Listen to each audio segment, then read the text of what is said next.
Hello, Weekend Warriors. Welcome back to the workshop.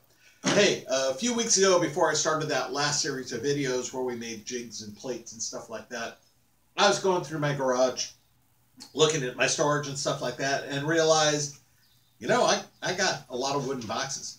And I make a lot of wooden boxes. I mean, I make boxes for showing off pens. Like this guy here, I make boxes for cribbage boards. I make boxes for delivering pens to people who buy them. I realized that I've got 3 different boxes of router beds. I got an old nasty looking box full of shopsmith stuff. Basically, I need to do some reorganization, and I need to make more wooden boxes.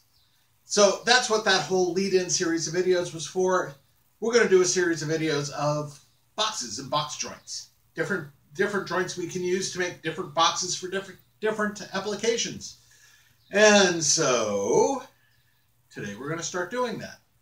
So I figured we would start with a fairly simple joint that's better than doing a butt joint, and it's good for utility boxes and stuff like that. So give me a minute. We'll reset my table here so you can see what we're doing. And okay, the first joint we're going to look at is the Tongue and Rabbet. And this is the joint you're seeing here in my router box. As you see, there's a little rabbet joint in the corner here, and the side piece here is cut so that there's a tongue in it. And of course, it fits into the slot, improves the gluing area, makes for a nice strong joint, even in material that's thin like this. This is only about 3/8 of an inch, maybe a centimeter.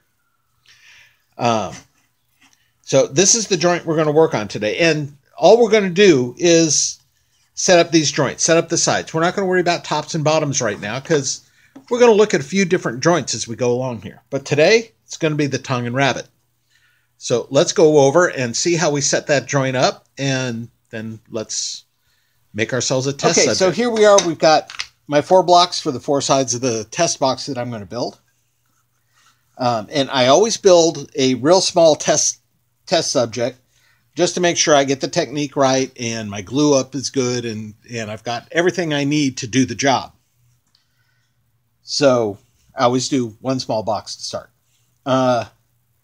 So the setup is really easy, and in reality, you only have to do 2 of the blocks. And once you've got them set up, you can set up your saw with stop blocks to cut to the right length and the right depth and all that good kind of stuff. Now, once again, we're starting with fairly thin pieces. These are about 9 millimeters in width. And so my first setup on the face is the full width of the material.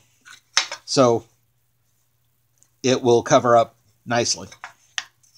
And when I saw, I'm going to make sure I saw to the inside of that line. So the outside of my cut will be right on the line there. And so for the face pieces, they only get 1 run across the saw because they're going to be the groove. They're going to be the rabbet. And then on the side pieces get the tongue. And on those, they are going to be the full width minus a saw blade width. So in this case, my full width I know is 9 millimeters. My saw blade is about 3 millimeters wide. So that gives me a 6 millimeter cut. So I'm going to go ahead and mark off the one that I'm going to want to use for that.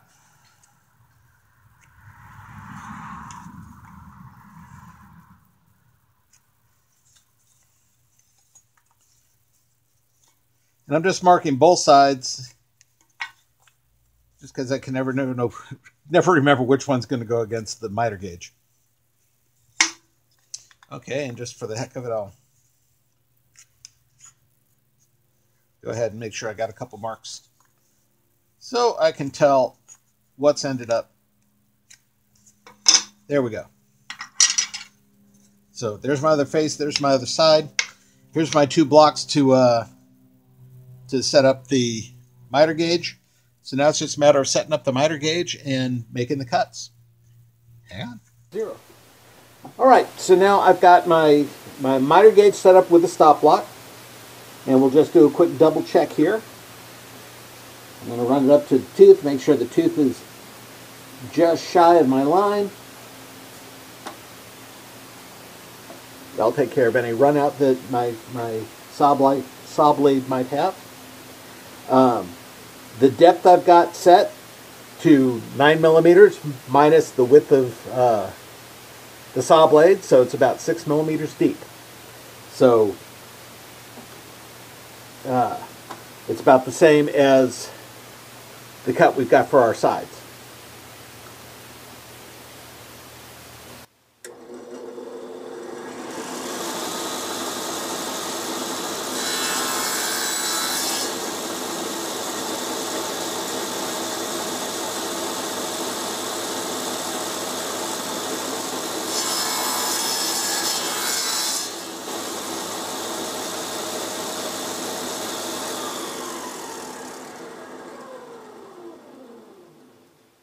And that's all there is to it for the face cut. So I'll do the other face and then get started on the sides. Okay, now my face pieces have now got my rabbet cut in them. And the remaining piece here, once again, is the width of the piece, 9 millimeters, minus the width of the rabbet, about 3, so about 6 millimeters. And that's what I've got there sticking out. Now, this is where on the side pieces, I'm going to mark out and I'm going to remove 6 millimeters. The depth of my saw is still also set to 6 millimeters. So when I'm done, the remaining material on my tongue is going to be 3 millimeters. So it's going to fit in the groove nicely, and the two pieces are going to sit flush very nicely. So I've already set my my depth stop there. So now I'm going to double check, make sure that we're still good, right where we're going to want to be. Looks good to me. So I'm going to cut my side.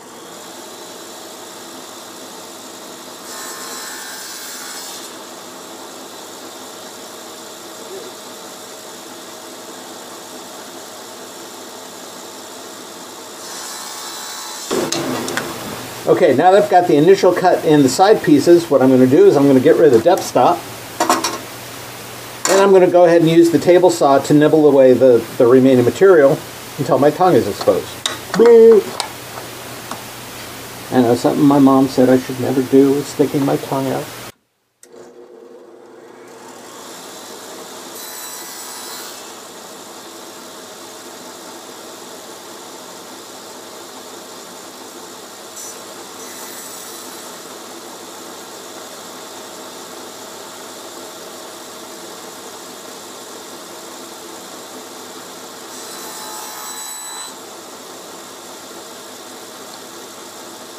Zero.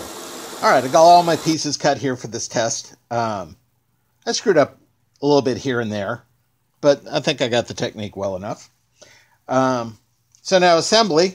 Now normally I would glue up all my flat places and down in the joint. Then you just stick them together. Oops. Of course, it would help if you stuck them together the right way. There we go.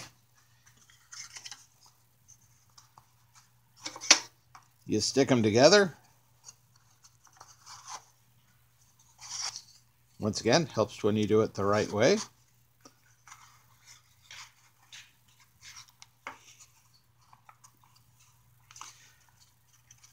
All right, and as you see, it holds together fairly well by itself. But when you're gluing something like this up, if you don't want to use big heavy clamps or you don't have big heavy clamps, you really don't need them for this. Yeah, let's see here. Did I not get that same thickness? No, I just don't have it in all the way. There we go.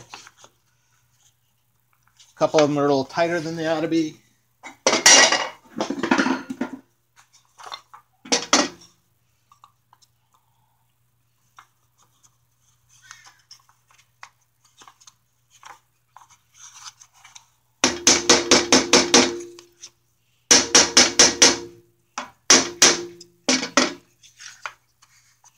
Okay, make sure we're all nice and tight there. Once again, if it was glued, we'd have glue squishing out here and there would be paper down on here. But one of my best clamps for this sort of joint is painter's tape. So I pull the joint nice and tight. Whoops. Pull the joint nice and tight.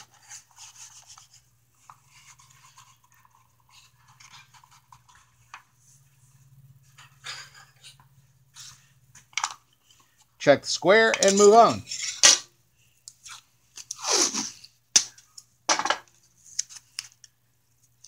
Once I got one side set, actually I'm pulling it from the wrong direction. You always pull it from the face piece toward the side piece. And that'll put the tension into the joint where you want it.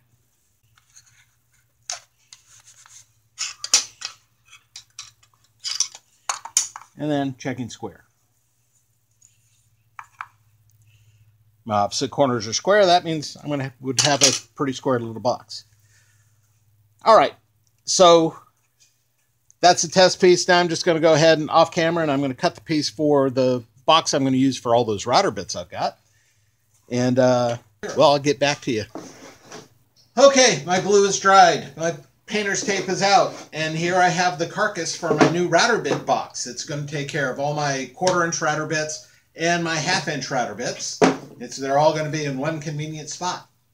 But I'm not going to worry about tops and bottoms right now because we'll get to those in another video down the line here. But basically, you can see I've got all my finger joints or my tongue and rabbet joints done on this one. It looks fairly good. I mean, I'm building all this out of scrap wood, but it's going to look good when I'm done with it. But more importantly, it's going to be a good utility box for what I need it to do. So we're done with this video, basically. So next video, we're going to concentrate on, once again, box joints or finger joints, if you will. Once again, we're using thinner material than we did back in the days I showed you making drawers, finger joint drawers. And we're going to make use of that jig I made for the router, for my Shopsmith router setup. So we're going to make joints like this in thin material like this. But until then, you guys keep up the good fight. I will see you next time. Bye.